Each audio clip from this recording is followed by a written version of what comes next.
John भाइयों, जय Hind. John भाइयों, ये मेरा मैसेज जो सर्विंग सोल्जर है या रिटायरमेंट है, और ये है टोल प्लाजाओं पे सैनिकों के भुगतान के बारे में। जॉन भाइयों, आप अक्सर सोशल मीडिया पे, यूट्यूब पे, फेसबुक पे या व्हाट्सएप पे अलग अलग तरह के मैसेज देखते होंगे जो भारत सरकार की नीति है या सेना के नियम है, CSD, CHH, उनमें बहुत सारे तो मैसेज इस तरह के होते हैं कि जवानों की हो गई बल्ले बल्ले, जवानों को मिलेगा ये, जवानों के जेब में आएगा ये। आप उन मैसेजों को देखते ही आपका रिएक्शन आसपास में एक दूसरे के पास में फोन करके बताना कि अब की बार हमारी जेब में इतना पैसा आएगा। उसके बाद में आपके पास में 2-4 दिन के बाद में आप हमारे जैसे व्यक्तियों के पास में फोन करते हो और उनके दिमाग को चट कर जाते हो। और उससे भी बड़ी बात, जो बेवकूफ आदमी बगैर कानून नियम पढ़े कि सेना के अधिनियम क्या है, कानून क्या है और पॉलिसी कहां तक जायज है, फिर आप हमारा दिमाग को चाटते हो कि नहीं सर, हमने वीडियो देखा था। मैं बोलता हूं कि नहीं यार, इस तरह से है, कानून ये बोलता है, नहीं नहीं यही है। फिर काका मेरे पास में फोन क्यों मिलाया? दिमाग तो तुमने चट करना है। इसमें जो टोल प्लाजा के ऊपर अभी फिलहाल आप लोगों ने देखा होगा, बहुत सारी वीडियो वायरल भी हो रखी है, KMP की भी हो रखी है। तो उसमें जो कई तो हमारे अनपढ़ TS कर्नल हैं, कुछ जवान भाई भी हैं, और कुछ जो हमारी एडवोकेट जनरल शाखा आर्मी हेडक्वार्टर से रिटायर्ड है ऑफिसर, वो भी हैं। वो बेवकूफों की तरह बात को आगे कर देते हैं और फिर जवान उनको हाथों हाथ ले लेते कि हाँ ये हमारा हक बनता है, और जवान वहां पे जाके अपने हक को जताता है टोल प्लाजाओं पे, और वहां पे हाथापाई हो जाती है, मारपीट हो जाती है, केस दर्ज हो जाती है। क्योंकि जो मैं आपको ये पूरा बताता हूं कि आपको टोल प्लाजा का भुगतान करना है या नहीं करना। नहीं करना तो क्यों नहीं करना?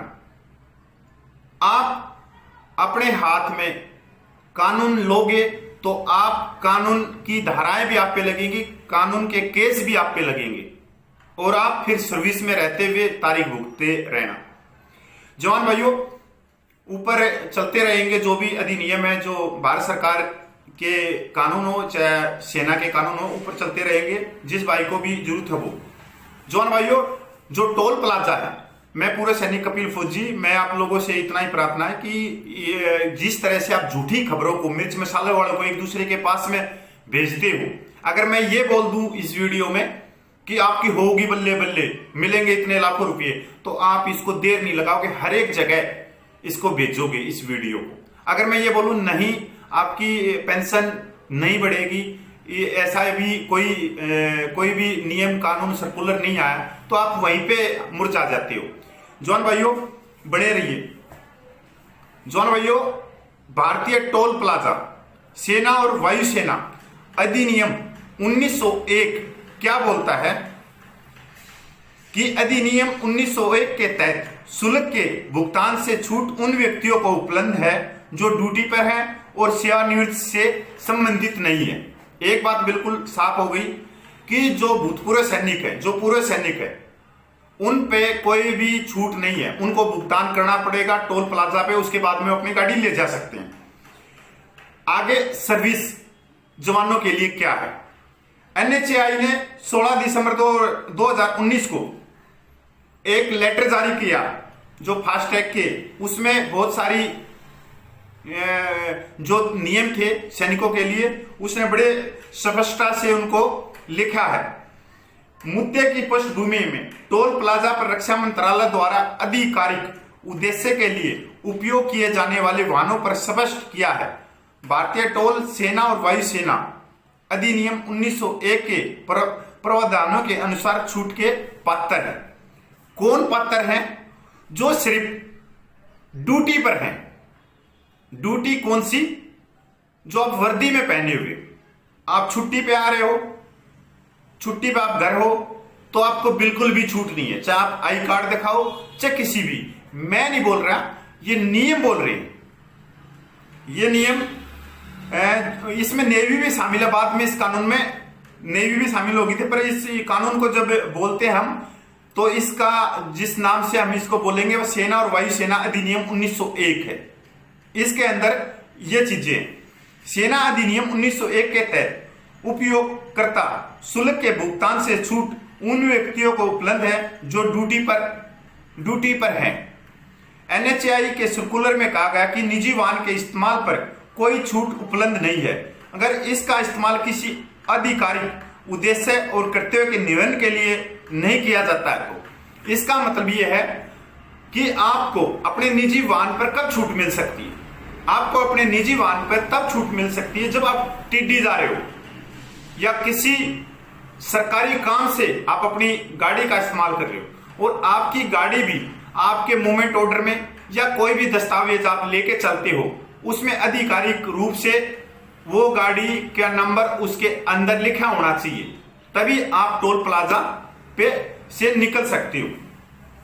सर्कुलर में सिर्फ किन को छूट है? सर्कुलर में जो एनएचआई का आप एनएचआई जब भी टोल प्लाजा जाते होगे कि हरे हरे कलर के बड़े बड़े फ्लैश लगे हुए हैं वहां पे, वो आप देखते होगे माननीय राष्ट्रपति उपराष्ट्रपति, तो उसी में आप देखोगे तो उसमें सिर्फ छूट जिनको है चीफ ऑफ स्टाफ और सेना अध्यक्ष और समक्ष और वीरता पदक वालों को।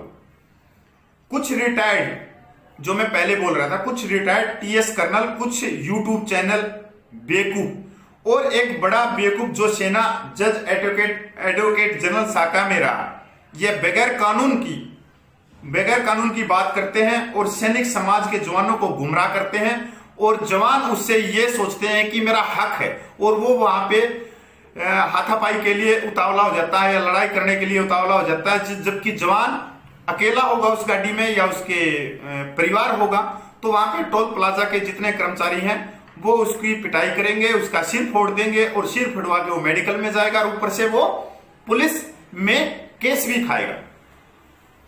दूसरी चीज अभी मैं आपको बताता हूं, द इंडियन एक्सप्रेस ने 2019 में एक आरटीआई लगाई सूचना का अधिकार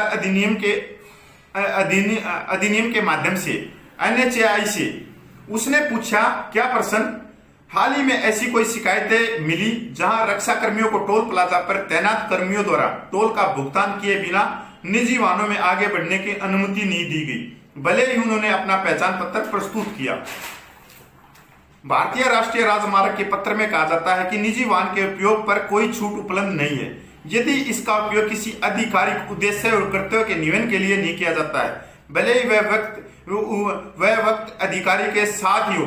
छूट केवल सेना और वायुसेना अधिनियम 1942 में निर्दिष्ट है। ये दो कानून बोले जाते हैं, 1901 और 1942 जो अधिनियम है। कोई सेना की 5-7 साल की नौकरी किए हुए नए वकील बने हैं, जो अधिकारी नए वकील बने हैं वो भी गुमराह करते हैं। वो हवाला देते कि भारतीय टोल सेना और वायुसेना अधिनियम 1901 की धारा 3A नियमित बलों के सभी कर्मियों को ड्यूटी पर होने की आवश्यकता के बिना टोल छूट प्रदान करती है। तो भाई तुम तो वकील हो, तुम इस तरह की गलत सूचना दे रहे हो, तुम तो हाईकोर्ट में प्रैक्टिस कर रहे हो, तो फिर हाईकोर्ट में केस क्यों नहीं डालते तुम भारत सरकार के खिलाफ में जब हमारे को हक है? तुम इस तरह के मैसेज क्यों डालते हो जिससे जवान भड़कते हैं, जवान जाके वहां हाथापाई करते हैं, मार कुटाई करने लग जाते हैं। जवान भाइयों इसको समझने की जरूरत है।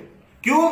क्योंकि जो एक होती है कि ये रिपोर्टें जितना जवान टोल प्लाजाओं पर हंगामा करेंगे, लड़ाई करेंगे, तो वो न्यूजों में आएगी और उन न्यूजों का सहारा लेके जो चलाक लोमड़ी होती हैं वो न्यूजों को सहारा लेकर भारत सरकार तक पहुंचा देंगी कि देखो हमारे को टोल प्लाजा में छूट चाहिए, ये चाहिए, वो चाहिए, पर वो सामने आके खुद टोल प्लाजा पे हंगामा नहीं करेंगे, वो टोल फीस दे के ही आगे बढ़ेंगे।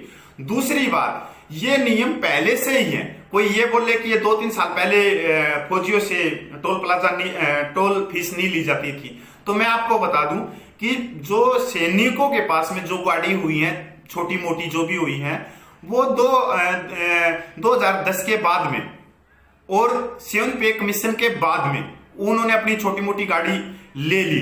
तो गाड़ियां ज्यादा नहीं तो सैनिकों के पास में है, मैं 60% मान सकता हूं कि अभी सैनिकों के पास में 60% गाड़ियां हैं, मौजूद हैं और गाड़ियों से वो चलते हैं। इससे पहले हम देखेंगे तो सैनिकों के पास में गाड़ियां नहीं थी, और नहीं होने का मतलब सिर्फ सेना के अधिकारियों के पास में गाड़ियां रहती थी, तो टोल पे इतने नियम कानूनों का नहीं किया जाता था फॉलो। तो वहां पे क्योंकि बहुत ही कम अधिकारी हैं सेना में, तो 60,000 के करीब, तो बहुत ही कम टोल प्लाजों से निकलते थे, तो इतना ध्यान धूनवर करते भी नहीं थे। दूसरी बात, बहुत सारे सैनिक भाई बोलेंगे कि मैं कल ही टोल प्लाजा से आई कार्ड दिखा के आया हूं। वो भाईचारा है, आप उसका इस्तेमाल कर सकते हो। अगर कोई भाईचारा से आपको निकलने दे रहा है तो आप उसका इस्तेमाल करिए, हाथ जोड़ के करिए कि सर मैं सैनिक हूं, भारतीय सेना का हूं और मैं आप लोगों की रक्षा के लिए बॉर्डर पे खड़ा रहता हूं। अगर आप लोग हमारा ही सम्मान नहीं करोगे तो फिर और कौन सम्मान करेगा? वो बोलेंगे कि नहीं ये कानून बोलता है। अरे सर, सारे कानून भारत सरकार ने बना दिया। भारत सरकार तो बना देती है एसी रूमों में बैठ के, पर वो निचली जो सीढ़ी है उसको प्रभावित करती है, नुकसान करती है, उनको क्या मालूम? आप तो मेरे परिवार से, मेरे घर के हैं, मेरे भाई हैं, तो आप अगर मेरे को जाने दोगे तो मैं आपका सम्मान करूंगा और आपके प्रति मेरी इज्जत और ज्यादा होगी। तो जवान भाइयों, इस तरह से आप इसके टोल फीस को ना दे के आप निकल सकते हो, पर भाईचारा से निकल सकते हो। जवान भाइयों, अगर वीडियो ठीक है तो सब्सक्राइब करो और एक दूसरे के पास में, आसपास में शेयर भी करो, जिससे जो हमारे जवान भाई हैं वो लड़ाई झगड़ा ना करें। जय हिंद, जय जवान, जय भारतीय सेना।